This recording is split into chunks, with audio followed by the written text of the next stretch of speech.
جادو ایک ایسا لفظ ہے کہ جس کے بارے میں ہر ایک نے کچھ نہ کچھ سن رکھا ہوتا ہے، کچھ لوگوں نے ایکسپیرینس بھی کیا ہوتا ہے. تو جادو ہے کیا؟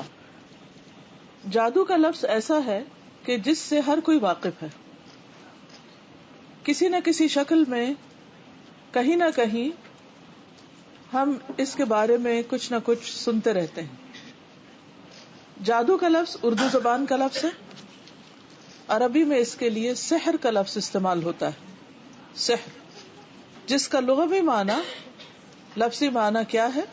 دھوکہ دینا، حیلہ کرنا، حقیقت سے پھیرنا، باطل کو حق کی صورت میں ظاہر کرنا، یا کوئی چیز کسی کے سامنے ایسی ملمہ سازی کر کے پیش کرنا کہ دیکھنے والے حیران اور ششدر ہو جائیں. یعنی کسی چیز کی اصل حقیقت کو چھپا دینا اور اس کے اوپر ایسی ملمہ سازی کرنا کہ وہ دوسرے کو کچھ سے کچھ نظر آئے.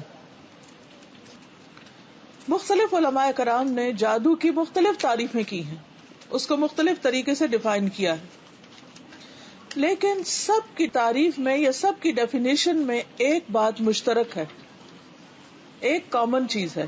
اور وہ کیا ہے کہ جادو کے اسباب پوشیدہ ہوتے ہیں، چھپے ہوئے ہوتے ہیں، ظاہر نہیں ہوتے، نظر نہیں آتے، سامنے نہیں ہوتے، ہڈن ہوتے، ریزنز نہیں پتہ چلتی.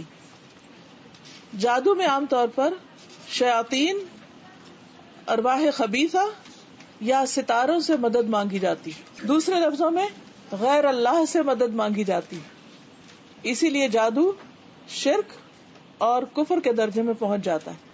جادو ایک نفسیاتی اثر ہوتا ہے، ایک سائیکولوجیکل انفلوئنس ہوتا ہے، اثر ہوتا ہے جو نفس سے گزر کر جسم کو بھی اسی طرح متاثر کر سکتا ہے جس طرح جسمانی اثرات جسم سے گزر کر نفس کو متاثر کرتے ہیں.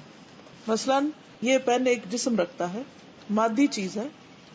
اگر اس مادی چیز کو جسم پر لگایا جائے تو کیا ہوتا ہے؟ جسم کو جو درد ہوتی ہے، یہ صرف درد جسم تک نہیں ہوتی. اگر یہ درد شدید ہو تو آپ ایک ٹرامے سے گزرتے ہیں، آپ کی روح بھی اس سے متاثر ہوتی ہے، آپ کا نفس اس سے متاثر ہوتا ہے. اسی طرح بعض چیزیں جسم پر نہیں، روح پر اثر انداز ہوتی ہیں، نفس پر اثر انداز ہوتی ہیں، انسانی جان پر اثر انداز ہوتی ہیں، جو پھر جسم کو بھی متاثر کر دیتی ہیں. اس لیے جادو سے صرف نفسیاتی بیماریاں نہیں بلکہ جسمانی بیماریاں بھی ہونے لگتی ہیں. مثلا خوف ایک نفسیاتی چیز ہے، لیکن خوف کا اثر جسم پر ہوتا ہے نا، رونگٹے کھڑے ہو جاتے ہیں، دل دھڑکنے لگتا ہے، رنگ پیلا پڑ جاتا ہے، ہاتھ پاؤں بازو کو ٹھنڈے ہونے لگتے ہیں جب آپ کسی سے ڈرتے ہیں، کسی کے روب میں آتے ہیں. اسی طرح خوشی کے اثرات بھی ہوتے ہیں. جب ہم خوش ہوتے ہیں یا کوئی اچھی چیز دیکھتے ہیں تو اس سے بھی اوور ویلمڈ ہوتے ہیں، اس کے اثرات بھی ہمارے جسم پر ہوتے ہیں. تو جادو جب انسان پر ہوتا ہے تو اس کے جسم اور اس کے حواس اور اس کی روح اور اس کے نفس، یعنی اس کی پوری شخصیت پر کسی نہ کسی طرح کے اثرات ہوتے ہیں. کبھی تھوڑے ہوتے ہیں، کبھی زیادہ ہوتے ہیں، لیکن بِإِذْنِ اللہ اثرات ہوتے ہیں. اگر اللہ تعالیٰ نہ چاہے تو کوئی چیز کسی کو نقصان نہیں دے سکتی، نہ اس کا کوئی اثر ہوتا ہے. مثلاً جب کوئی جسمانی بیماری بھی لگتی ہے تو اس کے وائرسز ہر طرح موجود ہوتے ہیں. مثلا فلو پھیلتا ہے یا طاعون پھیلتا ہے یا کوئی اور متعدی مرض پھیلتی، تو یہ تھوڑی ہوتا کہ ہر ایک کو لگ جائے. کس کو لگتی ہے؟ جس کو اللہ چاہتا ہے، اللہ کے اذن سے، اللہ کے حکم سے. ورنہ بعض لوگ مریضوں کے بیچ میں ہوتے ہیں اور انہیں کچھ بھی نہیں ہوتا.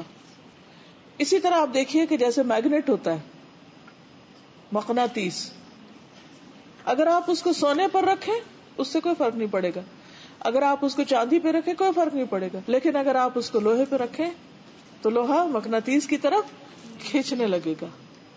اسی طرح کچھ لوگوں پر جادو کے کلمات یا ان عملیات کا اثر ہوتا ہے اور کچھ پر نہیں ہوتا.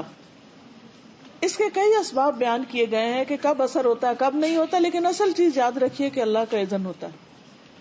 اگر اللہ تمہاری مدد کرے، اللہ حفاظت فرمائے، کوئی چیز نقصان نہیں دے سکتی. اور اگر اللہ تعالیٰ اپنے کسی خاص مصلحت کے تحت، اپنی مشیت کے تحت کسی کے لیے اذن دے تو پھر کوئی اس کو روک نہیں سکتا.